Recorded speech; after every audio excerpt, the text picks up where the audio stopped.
Good morning ulit guys, and thank you very much sa panunood ng mga kalokohan natin. And ito, promotion ito. Ito yung rig machine natin, D0831 ng Dismac. So maraming salamat sa kay boss na sa Dismac, dahil ang grabe ng support nila sa akin. Ngayon, dahil inabuso natin yung machine natin, nasira na naman uli. So hindi na kasi normal yung mga fabrication natin dito. Tulad nito yung mga aluminum, yan. Ayun, nakakakuha pa lang yan. Medyo ano siya, sa sobrang tagal na ginagamit ko siya at medyo napupuwersa ko siya,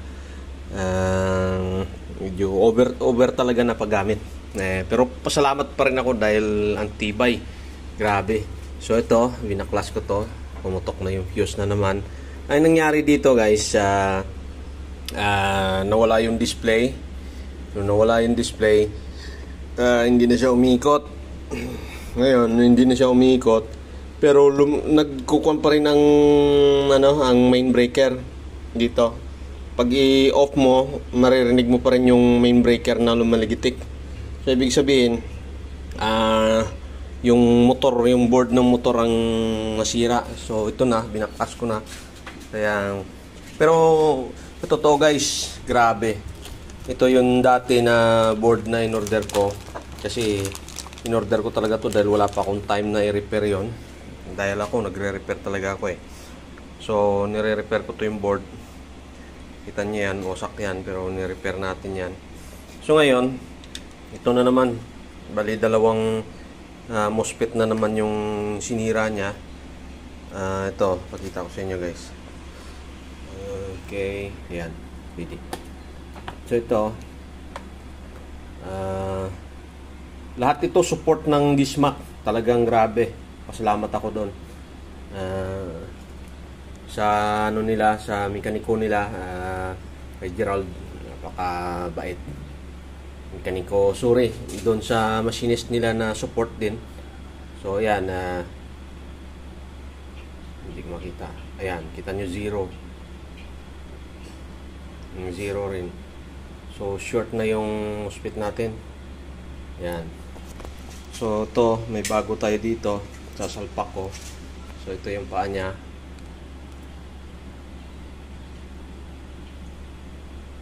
Duling So yan, wala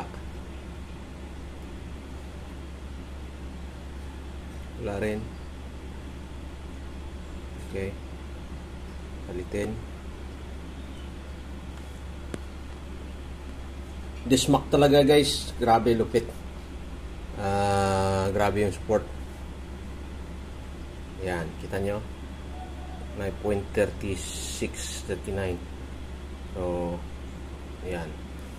Yung isa, pakita ko sa inyo, ito, dalawa to na short na. Kahit saan sa kanila dyan, short yan. Yan, short yan. Okay. So pero bago pa yan, dati talagang nung wala akong pyesa, nag-request ako, automatic guys, pinadala sa akin ni boss to. So baka brand new.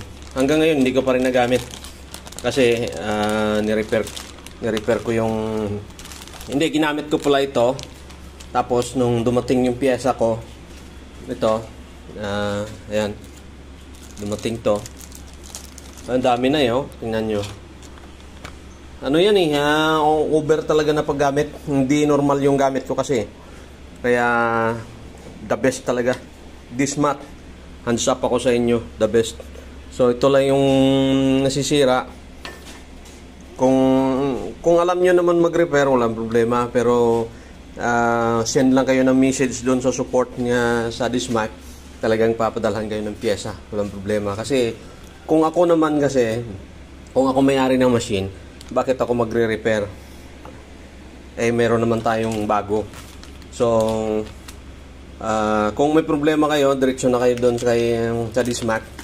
At grabe, automatic yan. May support lahat ng pyesa andun. Yung ito rin dati, bumigay din to eh. Dahil ano rin, siguro, panahon niya na. Pero umabot pa kasi yung time na yon, hindi ko ginagamit dahil on board ako. Paminsan-minsan lang siya ginagamit. So pagbalik, wala pang 1 year yata yon. Dahil nga siguro hindi naiinitan yung board na kumbaga, na hindi ginagamit, bumigay. So talagang if under warranty talaga si boss, pinapadala niya ng pyesa, warranty talaga. Ikaw na bahala sa shipping. So ito, flex ko, nasira na naman to, pero matagal na to dahil sa sobrang dami ng mga fabrication ko na hindi naman kasi normal yung fabrication ko rito. Matitigas na mga aluminum at saka yung aluminum kasi makunat eh. Kumbaga pag pakainan mo ng pakainan, talagang ma-overstress yung motor mo. Pero the best, hands up ako talaga. Maraming salamat and have a nice day and bye-bye.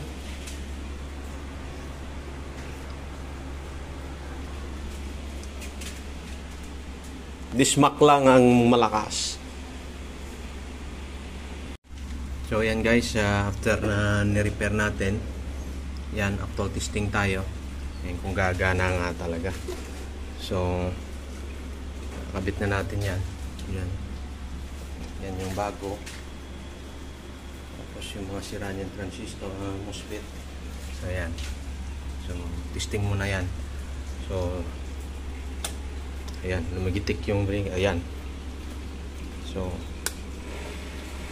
ayan. So buhay na naman uli. Ayan.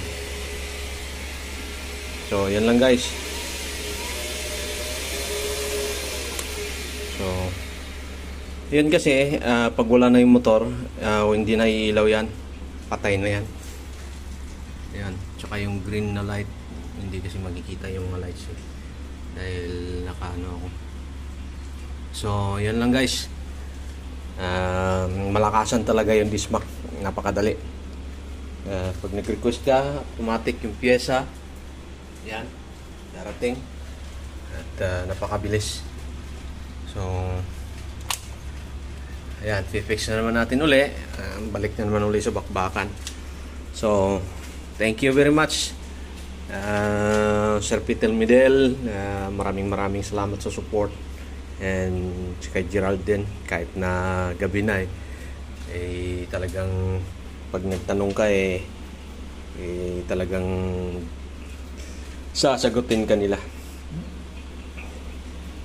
Maraming salamat uli sa support Dismac, and mabuhay kayo. Have a nice day and bye bye.